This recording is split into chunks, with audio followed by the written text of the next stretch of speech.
আমাদের পরবর্তী প্রশ্নটা হচ্ছে একটি বৃত্তের ক্ষেত্রফল ৭৭ বর্গ মিটার এবং বৃত্তের ব্যাসার্ধ হচ্ছে ২১ মিটার। তাহলে কি দেওয়া আছে? ক্ষেত্রফল দেওয়া আছে, ব্যাসার্ধ দেওয়া আছে, বৃত্তচাপটি কেন্দ্রে যে কোণ উৎপন্ন করে তা নির্ণয় করতে হবে। তাহলে আমরা কিভাবে লিখবো? বৃত্তের ক্ষেত্রফল, বৃত্তের কি সরি বৃত্তাংশের না, তাহলে ওইটা লিখতে হবে।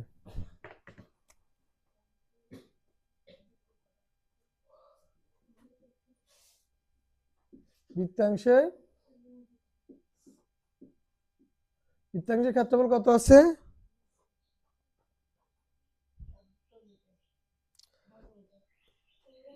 ৭৭ বর্গমিটার। মানে কি বুঝেন তো না? বর্গমিটার মানে বুঝেন?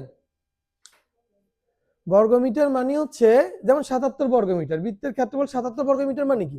৭৭ বর্গমিটার মানে হচ্ছে এমন একটি মানে ৭৭টা কি বর্গ যেগুলার প্রত্যেকটা বাহুর দৈর্ঘ্য ১ মিটার করে। ক্ষেত্রফলের বিষয়টা বুঝেন কিনা? আচ্ছা আমি বুঝিয়ে দিচ্ছি, একটা মিনিট অপেক্ষা করে।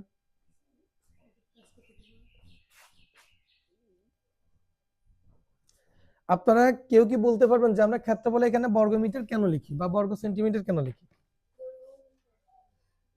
এটি আচ্ছা এখন বুঝিয়ে দিচ্ছি, একটু খেয়াল করেন, বিষয়গুলো জানা দরকার আছে। কেমন? যখন কাউকে পড়াতে যাবেন, স্টুডেন্ট যদি প্রশ্ন করে তাহলে কি উত্তর দিবেন? ধরুন এটি একটি আয়তাকার ক্ষেত্র,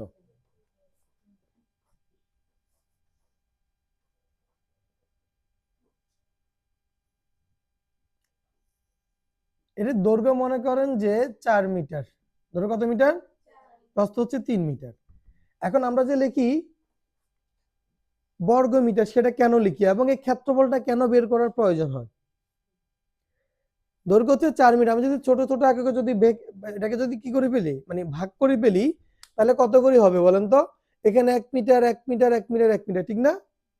আবার এখানে ৩ মিটার ১ ২ ৩ ৪, এখানে ৪ মিটার, এখানে হচ্ছে ৩ মিটার ১ ২ ৩, ১ মিটার করে বের করলাম। তাহলে দেখেন যে এটা তো ছিল একটা আয়ত যার দৈর্ঘ্য ৪ প্রস্থ ৩। কেমন? এখন এটাকে ভাগ করার পর আমি কতগুলো ছোট ছোট ক্ষেত্র পাইছি না? ১ ২ ৩ ৪ ৫ ৬ ৭ ৮ ৯ ১০ ১১ ১২। এই প্রথম ক্ষেত্রটা আসেন, এটা দৈর্ঘ্য কত, প্রস্থ কত? তাহলে এটা একটা কি হয়েছে? বর্গ। কত মিটারের বর্গ? ১ মিটারের বর্গ। তাহলে এটাকে কি বলতে পারি? ১ বর্গ মিটার। তাহলে এরকম কতটা বর্গ মিটার আছে দেখেন তো? ১২টা। তাহলে পুরোটা হচ্ছে ১২ বর্গ মিটার। মানে বুঝাই যে ১ মিটারে এরকম বর্গ এখানে কয়টা হবে? ১২টা হবে। এই জন্য আমরা বলি যে ১২ বর্গ মিটার। বুঝতে পারছেন? এবার ক্ষেত্রফল আমরা বর্গ মিটার কেন লিখি? অনেকে বলা লাগে যে মিটার মিটারে গুণ করলে বর্গ মিটার। হ্যাঁ, বিষয়টা হচ্ছে আসলে মূল বিষয় হচ্ছে এটি। বর্গ মিটার কেন লিখি এখন বুঝছেন তো সবাই? মনে থাকবে না ভুলে যাবেন একটু পরে? বলবেন না তো? এগুলো ভুলে যাইয়েন না, কেমন? এগুলো মনে রাখেন। তাহলে বর্গ মিটারটা এখন বুঝছেন? বুঝে ফেলে এটা।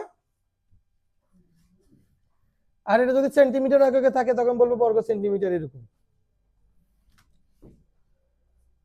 বৃত্তাংশের ক্ষেত্রফল লিখছি। এবার লেখেন বৃত্তের ব্যাসার্ধ। বৃত্তের কি? বৃত্তের ব্যাসার্ধকে আর দ্বারা প্রকাশ করি আমরা। কেমন? কত আছে? ২১ মিটার। এখন আমরা লিখবো প্রশ্ন মতে, দেখেন ক্ষেত্রফলের সূত্রটা কি? বৃত্তাংশের ক্ষেত্রফলের সূত্রটা হচ্ছে পাই আর স্কয়ার থিটা বাই ৩৬০ ডিগ্রি সমান এটা সাংখ্যিক মান কত? এতটুকু বুঝছেন? এখন যে মানটা দেওয়া আছে ওই মানটা বসান। কত দেওয়া আছে?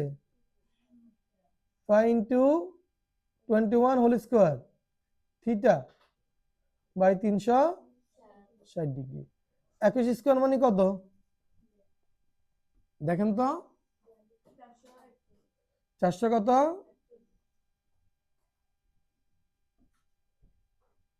আচ্ছা ৩৬০ ডিগ্রি এখানে লিখবো না, এটা এখানে ভাগ আছে, পাশে গেলে কি হবে? গুণ ৩৬০ ডিগ্রি। এখন দেখেন এই থিটাটা থেকে যাবে, যেহেতু আমরা কি বের করব? আমরা থিটার মানটা বের করব। তাহলে আমরা এখানে লিখবো যে ৭৭ ইন্টু ৩৬০ ডিগ্রি আর এই যে অংশটুকু আছে এটা থিটার সাথে কি গুণ, তাহলে ডান পাশে নিয়ে আসলে কি হবে, ভাগ। এখন সমাধান করলে কথা দেখেন, এখানে আরেকটা কথা লিখবেন, কেন্দ্রে উৎপন্ন কোণ,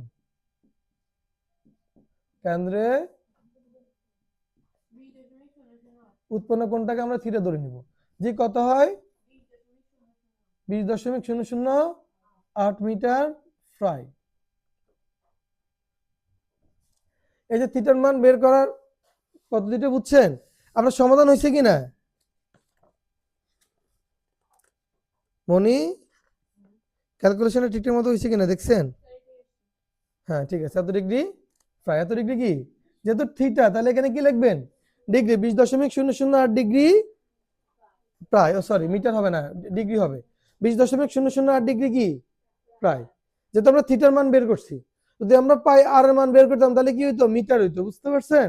থিটার মান বের করলে সবসময় কি হবে, ডিগ্রি দিতে হবে এখানে, কারণ এটা একটা কি, থিটা একটি কি কোণ, থিটা একটি কোণ, মনে থাকবে। এই প্রশ্নটা কে কে বুঝেন নাই সমাধানটা, এই যে এখানে এটা লিখবেন কেন্দ্র উৎপন্ন কোণ সমান থিটা, আর কার কোনো প্রশ্ন আছে এখানে? ঠিক আছে তুলে ফেলো।